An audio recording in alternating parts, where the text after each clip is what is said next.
ඇත්තටම නිම්නාවි කියන්නේ කවුද? නිම්නාවි කියන්නේ කවුරුත් නොහිතන විදිහට නුරාන්ගේ කවුරු හරිද? හිතන්න බැරිද නිම්නාවි හැමදේම දැනගෙනත් සත්ත නැතුව හිටිය කියලා.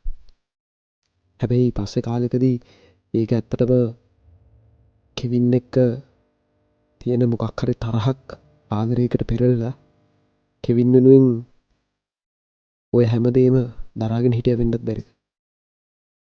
කෙවින් එයාට ඇත්ත කියයි කියලා බලාගෙන ඉඳලා බැරිම තැන නුරාන් ඒක එළියට දැම්මට පස්සේ ඒ ඇත්ත නොකියපු තමන් දැනගෙන හිටපු ඇත්ත නොකියපු තරහට නිම්නාවි කෙවින් එක තරහ වුණා වෙන්න බැරිද?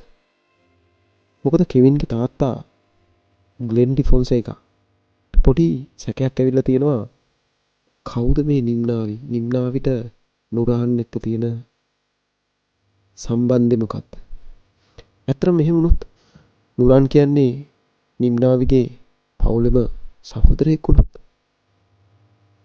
කවුරුවත් නොදැන කවුරුවත් නොදන්න සම්බන්ධයක් ඒ දෙන්න අතරේ තියෙනවා වෙන්න පුළුවන්.